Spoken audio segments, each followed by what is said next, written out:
Hey guys, welcome back to my channel, or welcome if you've never been here before. So if you're like me and you're a big reader, you have a reading goal set for the year. My goal is 100 books. What?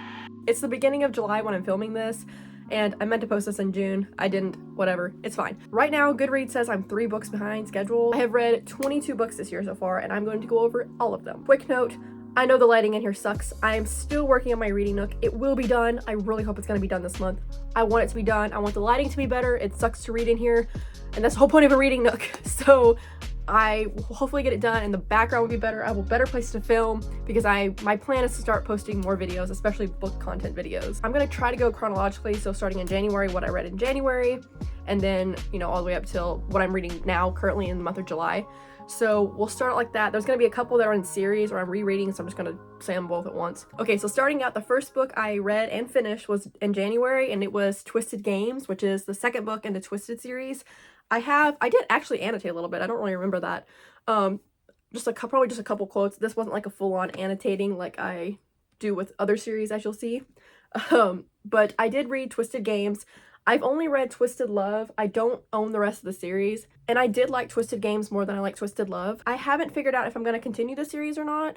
I know there's 2 more left in it, but I've seen that this book tends to be everyone's favorite out of the series, so I haven't really decided if I'm going to continue on with the last 2. If you think I should continue the rest of the series, which are Twisted Hate and Twisted Lies, I think, let me know which one of those you like best. After I finished Twisted Games, I started the Shatter Me series, which I have not continued yet. I planned on it, I just don't know why I haven't, but there's other books I've been reading, so I just haven't continued it. I'm thinking I'm gonna like the rest of the series better than I did the first one, and I know that the main guy in here right now people don't like, and they like the guy that's not a good guy in here. I'm trying not to spoil this. I'm like, what happens? I'm dying to know what happens, that it gets flip-flopped. Everyone hates this one guy but likes the other guy. This one looks a little different. This came from one of the bookstores in Ireland when I was there last year. I have the American version. I thrifted it. Oh, actually, I have 3 of the Shatter Me books. I forgot I thrifted them. So I have the first Shatter Me in the American version, and then I have the other 2. This one just came from Ireland, which is why it has that bookstore's sticker thing on it. But this is the version I read. The next book I finished in January was actually on my Kindle. It's one of the books I got for free on one of the Stuff Your Kindle days, and it was Untamedixon. Apparently this was book 2 in the series. That's what it says on Goodreads anyway. I don't know if I'm going to continue that series. Probably not, since I read this in January and I could not tell you one thing that happened to the book, really, but I read it. I'm assuming it's a standalone thing, considering this says it's book 2 and I read it. I don't know. So the next book is the first book in a series that I am currently rereading and annotating. It is A Court of Thorns and Roses. I did, as you can see, really annotate it. I'm trying to stay in line with the Fantasy Fangirls podcast. If you know the Fantasy Fangirls podcast, they deep dive a bunch of series. I started following them when they were just starting out doing Fourth Wing, and I've been following them since. So I'm trying to stay in line with where I am in the series with them as they're deep diving the series, because it's really fun to hear extra stuff or hear them talk about things I've caught as I'm deep diving it and annotating it. So I have reread ACOTAR, and I have reread and annotated A Court of Mist and Fury. Now this one was a little bit later because, like I said, I'm staying in line with their episodes. So the next one I will be reading and annotating is going to be ACOWAR, or Court of Wings and Ruin, in the series. Look at this one compared to this one. I mean, I was struggling trying to figure out what not to annotate because there's just so much stuff in this book. After you deep dive the stuff, it's so fun. I really like annotating. The next book is also by Sarah J. Maas, and I was so hyped for this book. I was at the midnight book launch. I was so excited for this book, and I am so sad that it has now turned out to be my least favorite book in the SJM universe, and it is House of Flame and Shadow. I really wanted to like this book, and it's not because I know some people are like, you just expected it to be ACOTAR 6. No, that is not at all why I don't want to say I didn't like it, but it's just it's my least favorite out of the SJM universe. And the reasoning is because I'm not going to give any spoilers in this. So if you see any of these books that you're wanting to read, don't worry, I'm not going to give any spoilers. But I will say that if you have read this book, I don't think it's just me, but the main character, the female main character, I should say, didn't seem like herself as she did in the last 2 books. And that's mainly what I didn't like about the book. I got in a reading slump after this. It's a big book too. I was so very sad after I finished this one. The next book I read was for Valentine's Day, and it has sprayed edges, which is always a bonus.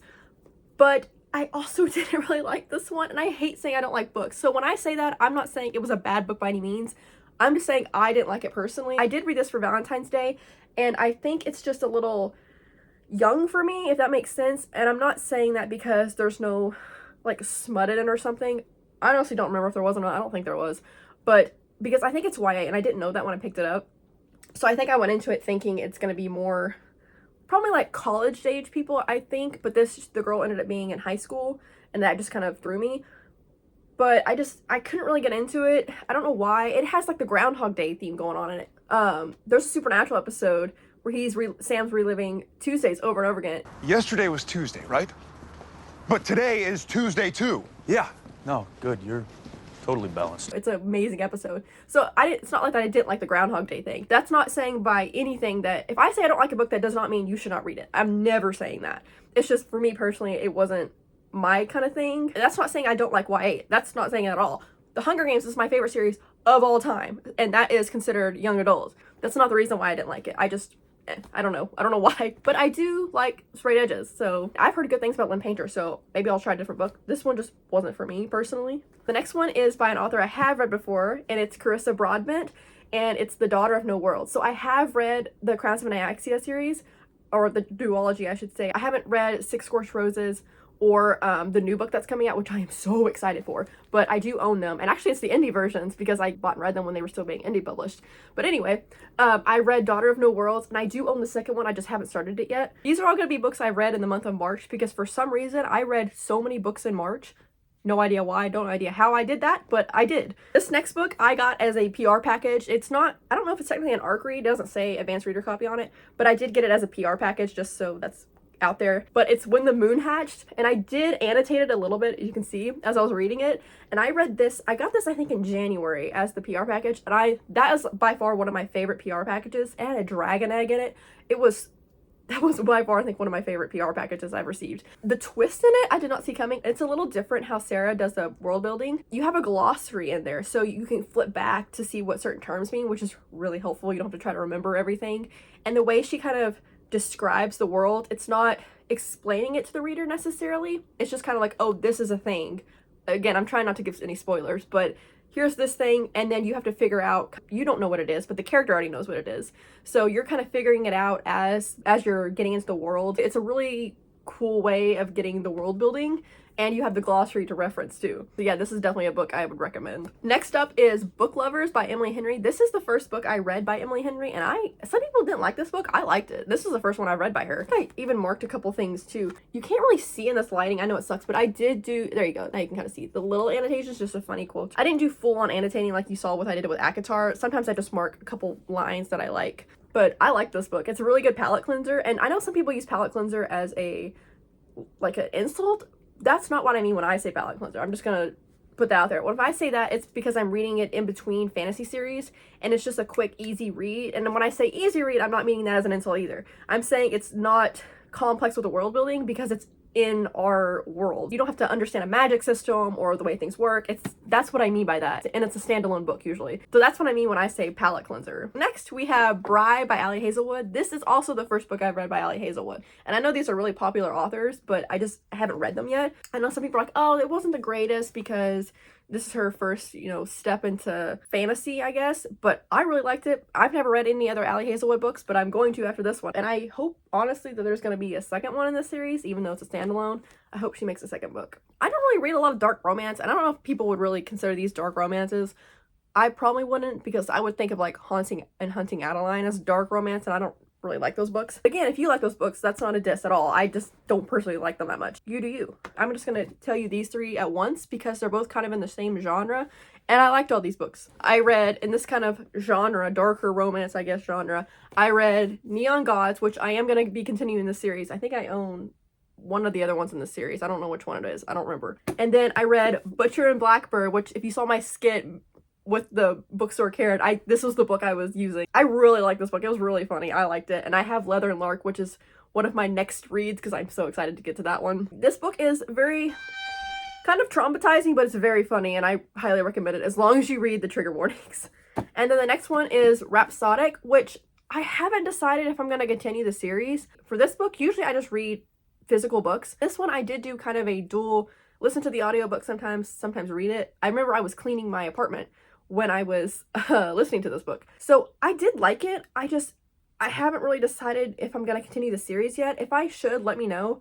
I want to kind of, but it's not my top TBR priority. No, I haven't decided yet. So if I should continue the series, if you've read it, let me know. I just checked. I did not read Rhapsodic in March, technically. I read it like the first 2 days of April. So I'm sorry. I meant to say I read that one in April. I just got them mixed up because I read them all like back to back to back. So anyway, now I did read this one in March. This was the last book I read in March. It's One Dark Window, and I do want to get the second one, or the duology. It is on my TBR. This one's a different kind of fantasy. There's a cool magic system with the cards, which is really unique. So I liked that. I am looking forward to reading the second one. I think the second and the last book, because it's a duology, is called Two Twisted Crowns. Yeah, so I really am looking forward to reading that one. I say that about all these books because I am looking forward to reading the next books. This book, I was so disappointed that the next book is not out yet because I think this one is going to be one of my new fandoms once the next book comes out. Also, Sprayed Edges. Love them. A Fate Inked in Blood. It's different than what I normally read when it comes to fantasy stuff. I mean, there is some magic in it, but it also has to do with Vikings. So that's different than what I normally read. So it was really, I really liked it. And I cannot wait for the second one. I'm going to see if they have a midnight book launch. That's how much I liked this book. So when the second one comes out. It's the Saga of the Unfated. I don't know how many books there's going to be, but I am dying to read the second book. Okay, I read this back in April, I think. And you know, sometimes I still think about it. I remember after I read this book, I started to read another book and I was still kind of thinking about this one. The next one I read is, I'm going to tell you them all because it's all part of a series. I read the whole series, but I have read this year so far all of the Chestnut Spring series. I read Flawless and Heartless first. I think I read these actually back to back. And then there was a little break in between. I was reading other books and then I went back to Chestnut Springs actually last month and I finished the rest of the series. So then I read Powerless, Reckless, and then Hopeless, all in last month. If I'm going to rank this series, personally, my favorite of the series is Flawless, the first book. And then it's kind of hard for me to decide afterwards. So I think if I were to rank them, I know Flawless would be my number one in the series and as my rating. Then it would go Powerless, Hopeless, Heartless, and then Reckless at the bottom. So, but to be honest, these could all be interchangeable. I don't know. I think I like these two better than I liked Heartless, but I did like Cade. He was grumpy and funny. So I don't know. But Flawless is my favorite. And I was really sad when I finished the series because I didn't want it to be over. I love Chestnut Springs. Next up is another duology. It is Divine Rivals and Ruthless Vows, which you can see right there. I'm still reading Ruthless Vows. I started it a couple months ago. I really like Divine Rivals, and I was so hyped for Ruthless Vows. Before I finished Divine Rivals, I was thinking, oh, I'll finish Divine Rivals, I'll read something else, and then I'll go get the second book, which is Ruthless Vows. But then when I got to the last couple pages, I was like, I gotta go get this book ASAP because I want to read it. And I think it's partly my fault. I've talked to some people that read the books and they said, yeah, it's a little slow for them too. So maybe it's not just me, but I think the issue when I went into Ruthless Vows, which you can see right here, I'm still only halfway. I know I'm going to finish it. I want to know how the story ends, but it's kind of difficult for me to get through. So I may just listen to it on audiobook. That might be a little easier, but I do really like the characters. But I think my problem it was a me problem. I went into it thinking, okay, I'm going to have to give a spoiler here, so if you have not read Divine Rivals or Ruthless Vows, go to this timestamp because I have to give a spoiler so I can explain why I went into it thinking it was going to be one thing and it wasn't. Also, spoiler for Hunger Games for Mockingjay, but Mockingjay has been out since 2010, the book, and then the movie, both parts, part one came out in 2014 and the second part came out in 2015, so if you're going to get spoiled from that, I'm sorry, you can skip to this timestamp too. But I'm not really going to be worried about that spoiler because those books have been out for a lot longer. We have Roman and Iris, right? So if you don't care about spoilers, you can stay. I think my issue is because the way Divine Rivals ended was Roman got captured and then it was going to be like, oh, he's not going to have his memories. He's going to be under the enemy's influence. So I was thinking in my head, it's gonna be like Peeta, right? When he gets captured in Mockingjay, he's gonna be brainwashed, like Peeta was hijacked, and then Iris is gonna try to have to fight to get him back, like back to himself, like what Katniss had to do with Peeta. But, you know, that was a big thing in Mockingjay. I mean, there was a lot of stuff going on in Mockingjay. Again, favorite series of all time. But that's one of the things going on, and it wasn't as dark as The Hunger Games, and I think I was expecting it to be, you know, she's gonna have to really fight. Roman's gonna turn dark side because he doesn't have his memories, and the big bad brainwashed him, so he's fighting on the opposite side from where he originally started, and he doesn't know it, so Iris is gonna have to go in and try to save him. But it seemed like it got resolved very quickly. I'm halfway through the book, and he's already, you know, he remembered her just like that, and he helped her escape, so it was just like, it was very anticlimactic, I guess, for me, and I really like Divine Rivals, so I think that's part of the reason why I was struggling with it, because it didn't turn out like I thought it was going to, which is partly my fault, and I definitely should not be comparing books with The Hunger Games, because I won't like them if I'm like, oh, it's not as good, because Hunger Games, favorite series of all time. I think that's part of the reason why I was struggling with it, because it just seemed like it got fixed too quickly. I'm gonna finish it because I want to know what happens. I'm invested in the characters and I want to know what happens, but it's probably gonna take me a little bit. So there we go. That is all 22 books I have read this year so far. So now I will show you the books I am currently in the middle of reading. There are some books that I have started reading, but I've put them on pause so I can finish other ones. So I'm not gonna talk about those quite yet because I'm gonna make another video. So I'll talk about them when I finish it. So I am rereading for I lost count how many times, the 4,189th time, I don't know. I am rereading the Hunger Games series, and I'm annotating it for the first time. I have been obsessed with this series for 10 years, for a full decade, and I've never annotated because I just didn't used to do that. But I have so many copies. This is a thrifted version, so I don't mind actually writing in it. This is chapter 1. I've read chapter 1 and already annotated this much. I mean, you thought my Agatar series was annotated. You just wait till I get done with the Hunger Games. There's a Hunger Games book club online if you see it. They're rereading the whole series, and of course I had to join it. I did it last year too. You will not believe how long it took me to read chapter 1 because of how much I was annotating it, because I go in depth when I do this stuff. I am really thinking about making videos deep diving the Hunger Games as I'm doing this, because I am an expert. I will say that with confidence. I am an expert. That is the only thing I will ever say that about, because I know for a fact I am an expert, and I was on a show called The Biggest Hunger Games Fan years ago, so I have receipts. I am obsessed with the series. My nickname is literally Katniss. If you're interested in seeing that, let me know. I think I'm gonna do it anyway, even if no one comments. I think I'm gonna do it anyway because it's gonna be so much fun for me to do personally. Also because we're getting a new book next year, so if you want to refresh your memory, if you're not as obsessed with it as I am, I can be your resource. I will be the expert that you consult. Next, I have a book I got sent to me just recently. It's called Penpal. Apparently it was really big on TikTok. This is not the kind of books I usually get recommended on TikTok. It's usually romantasy or fantasy is what like my niche on TikTok is. So I didn't personally see this one, but I know it was going around on TikTok, and the publisher reached out and asked if I would like a copy with their new sprayed edge edition. So as soon as I saw sprayed edge edition, I was like, yes, for free. You're gonna send it to me for free. So I'm reading Penpal, and I did not know what this book was gonna be about. I am only on chapter 3, and I'm pretty sure it's paranormal because I'm reading this as a Supernatural fan.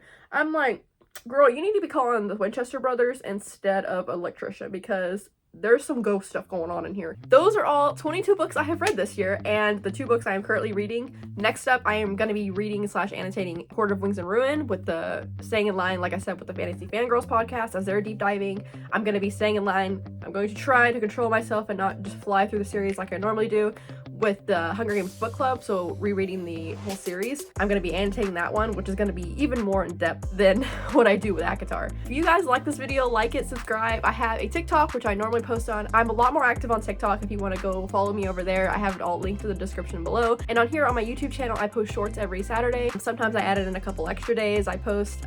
They're all cross-posted for my TikTok. I don't ever just post on YouTube Shorts. So if you want to see the videos earlier, a lot of times they get posted on TikTok before they get posted on YouTube Shorts. And I'm also going to start posting a lot more book talk long form content. So if you're interested in that, then hit the subscribe button. I haven't decided yet if I'm going to start posting short content with books, because I do that on my TikTok. I do skits and book talk content on TikTok, so I haven't decided yet if I'm going to cross post. But if you would like to see shorts, then let me know in the comments below. If you have any book recs, comment them down below. Comment what you're reading. Comment pretty much anything you want to comment. So on that note, thank you guys so much for watching.